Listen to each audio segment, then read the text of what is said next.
Hey there gardeners, Chris from Steading here today, and I wanted to talk about how I removed my Atherton raspberry, which I've actually got here on the ground behind me. I'll give you a quick look. These things are spiky as anything. This needs to go in the green bin because I really don't want to let it dry out and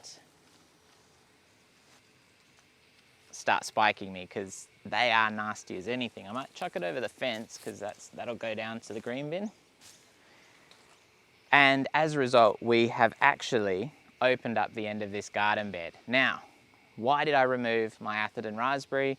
It's a native Australian raspberry. They're meant to be really hardy, and we've actually got one growing over in kind of a bushy section of the property, and that one fruited. And the first problem was the fruit wasn't very good. I've heard people rave about them. Maybe they've got a different variety than I have.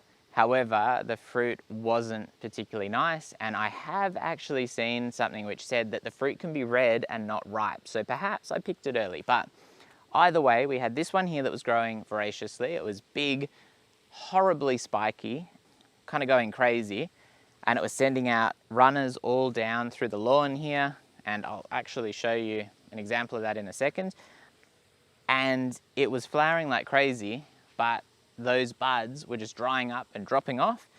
And basically I said, if that final flush of flowers before I took it out, if they all died off, I was just going to pull it out, because not only was I not so impressed with the fruit, it is, as a raspberry, a little bit invasive, which I knew going into it, but because it wasn't productive, I just couldn't justify having it in this section of the garden, because every time I walked past, I'd end up with, like, I've got scratches that have healed here that I can still see, just because I've walked past, and those thorns bite and they really, really scratch you up.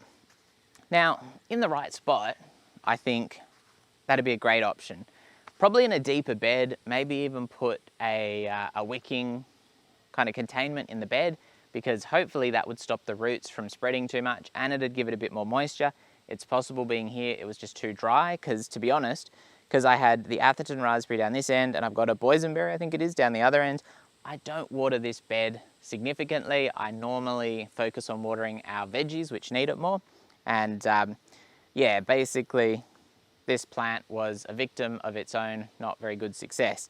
It grew, but we didn't get any berries. And apart from our blueberries, most of our berries actually haven't really been all that great. So the ones that aren't performing have to go. I'll probably try and amend this soil. Behind it here is a lemon balm, which actually needs a fair bit of sun protection. So I either need to get another plant in quickly or put up a little bit of a sunshade for it. I was actually thinking, we bought a couple of pineapple plants, and we have a couple of pineapple fruit heads that we want to grow. So maybe we'd put them in this bed, but I'm not sure if that's a good idea with the boysenberry, because again, that's quite an invasive plant as well. It's not doing that great either. So it is on the chopping block. Our golden raspberry doing pretty terribly as well. It is alive, but it's not looking good. And more excitingly, two things. I put this support arch in, and the other kind of more exciting thing is we bought a lychee on special from the fruit tree fella, and basically I've put it in here under our olive. And what I looked into is what grows well with an olive, and the answer was nothing. We don't really care about the olive. If we could replace it with the lychee, I reckon we'd be pretty happy. So hopefully it will survive there. It's in a slightly more protected spot. It was discounted, so a little bit less of an issue if it doesn't survive. But that is very much kind of a bit of a reimagining of this section of the garden. I probably need to get a proper picket in to support this arch, because it is a little bit all over the place, and that would just be good, because it's really a long-term thing. And this little plastic picket that I put in is pretty weak. Probably good for something else, but not so good here. And then we've just got to amend that soil and figure out if we're going to put our pineapples in along here, because that might be quite cool. So here it is here, our little baby lychee. This is a Kwai Mei pink lychee. These do grow quite big, so it could be a replacement for the olive tree behind us here that we don't really care about. I've tried to put some good soil in, and probably if I was doing it again, I would have actually used a couple of bags of maybe citrus and fruit soil instead of the more general gardening soil we used here. But this one's going to be one that we need to keep a good close eye on, keep it watered, especially as it gets established. They can be a little bit finicky, and yeah, I think I'm pretty excited about this one. This isn't our only lychee. We've got another lychee over in the shade garden, which I also need to keep a real close eye on, because again, we planted it in the same manner, mound of soil, really good soil around it. The soil on our property is not good anywhere, so we do need to baby some of the stuff like this that's a bit more finicky. Where stuff like the apple trees, we just planted it and let it go, and they're doing surprisingly well. I don't think we've watered any of them, but I'm planting in, it's the first week of summer. Planting in summer as opposed to planting in autumn or winter is a very different situation, because in autumn and winter we get a lot of rain, and in summer we don't get much at all. So I do need to be a lot more diligent in keeping all the plants alive, like our little lychee. But let's have a look at that Atherton raspberry. Now I am putting the old gloves on. These cyclone gloves are actually real good with the old leather palms on them. This is what I use to pull out that raspberry, that Atherton raspberry. This is our boysenberry. It's had a couple of kind of malformed berries on it that we did taste, and they actually tasted all right, but it's just not very productive. This is it over here. It's trained along the fence, and it did have the tendency to basically, where it touched the ground, put down some more roots. And so it's growing up here. I'm pretty sure that's it, that is it. It's growing up here, that's it there.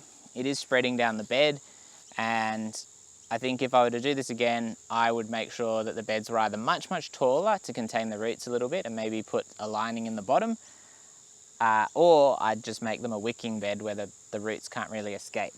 But this is all good. However, in the corner here, so as we've already mentioned, I've killed the Atherton raspberry, but this is actually it growing up here. So it sent out just so many of these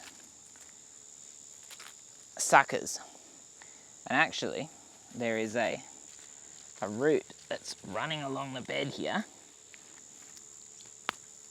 Yeah, and so obviously I'm not going to have killed it by doing that, but we've taken out a couple of these suckers, and I'm just going to need to be really diligent, because the boysenberry has a different leaf than the Atherton raspberry, so it makes it easy to identify. And this is another little sucker over here that is actually on a, yeah, so look at this. And I mean, I don't know if you'd really call this cool, but you can see it sends out this really thin root that then turns into another plant. And if you want them, if you're happy with them growing and spreading, that's a good thing. But I imagine for most people, they're not going to be that happy to have those growing like crazy. So we're going to get rid of those. We'll keep the boysenberry for now, because it's just done a little bit better. Maybe I'll put in a little bit more effort at getting it trained along the fence with some of these bits. We've got our lemon balm there. We've got a little bit of ground thyme that's just spreading over the side of the garden bed, which is nice. But this is a very neglected garden bed that I need to do better with. So that'll be on the list of things to do. Oh, and there's a big ant's nest there. We'll put the rock back over the top of them, and yeah, onwards and upwards.